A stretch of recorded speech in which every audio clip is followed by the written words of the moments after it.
If you look at Europe today, it really seems like the energy crisis of 2022 is ancient history. Gas storage tanks are full, prices have come way down, and you see politicians taking a victory lap. The story is that Europe weathered the storm and the worst is over.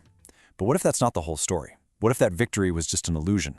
Because when you dig a little deeper, it looks like Europe may have just bought itself some time, and at a staggering cost.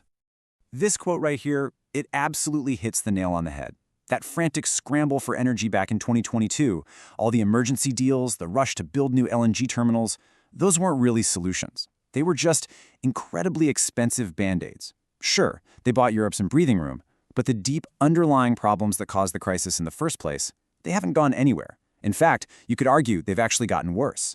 So what we've got here is a classic case of perception versus reality. On the one hand, the headlines are all about full gas tanks, which makes it feel like the crisis is over. But behind the curtain, the entire energy system is riddled with deep structural weaknesses that those pricey short-term fixes didn't even touch. What was sold to the public as a huge political win was really just kicking the can down the road.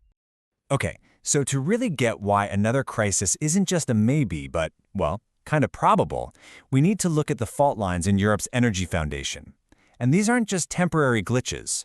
We're talking about 5 deep structural cracks that are getting wider by the day. All right, so these problems really boil down to 5 big things. First, the on-again, off-again nature of renewables. Second, the really controversial decision to shut down nuclear power. Third, the hollowing out of industry because of high energy costs. Fourth, a painfully slow infrastructure rollout.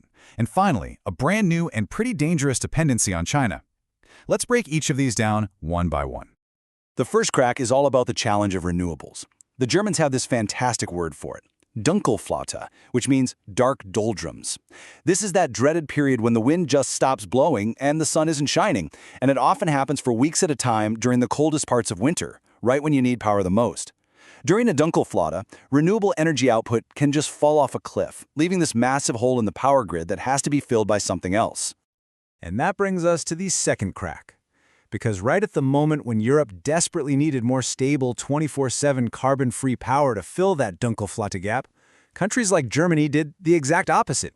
They shut down their nuclear power plants for good, deliberately taking gigawatts of super reliable power offline. I mean, that decision alone has made the whole continent's grid more fragile. Crack number 3 is the economic fallout, and this is a big one. Energy in Europe has become so expensive that its core industries are literally packing up and leaving. This isn't some future prediction. It's happening as we speak. Take BASF, a giant of German industry. They're moving production to China because, as they've said, energy costs in Europe are just not competitive anymore. This isn't a temporary shutdown. This is a permanent loss of jobs, capacity, and economic muscle.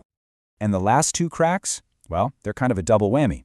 First, Europe is just not building the infrastructure it needs, like new power lines, anywhere near fast enough for this green transition.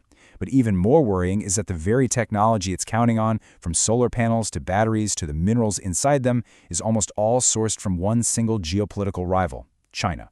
Europe basically just traded its dependency on Russian gas for a new dependency on Chinese tech. Okay, so we've seen the big continent-wide problems. But, they don't hit every country the same way.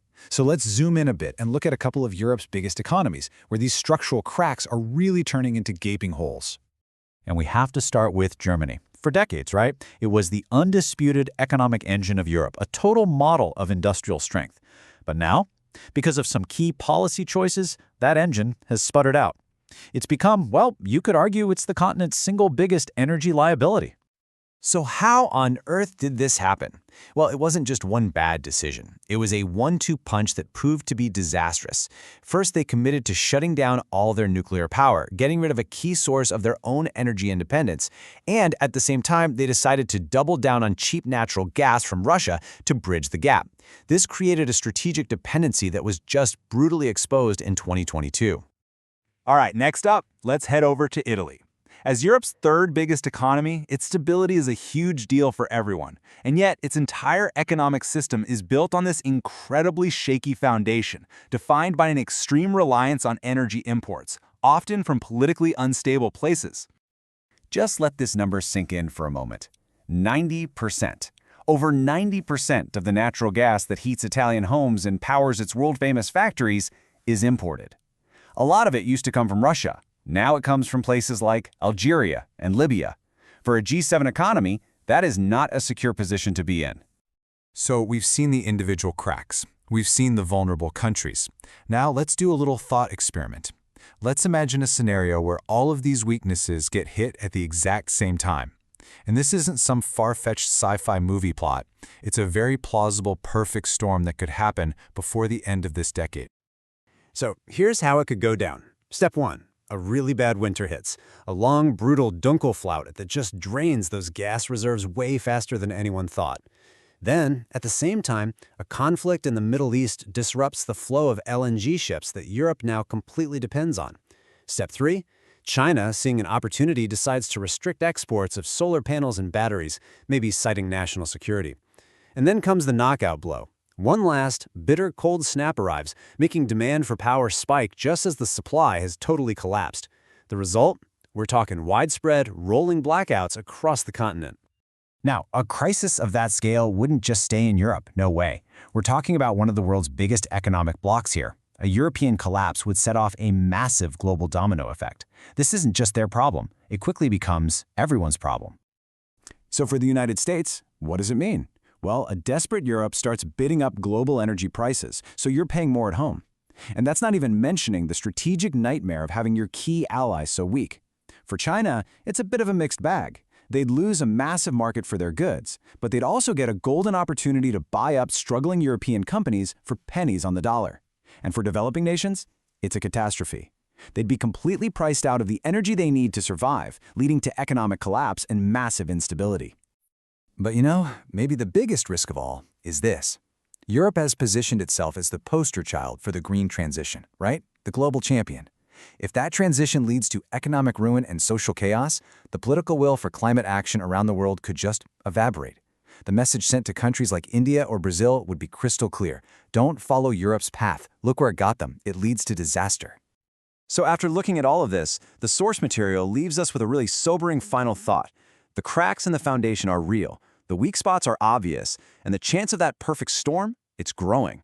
It suggests that the real question is no longer if another crisis will hit Europe, but when.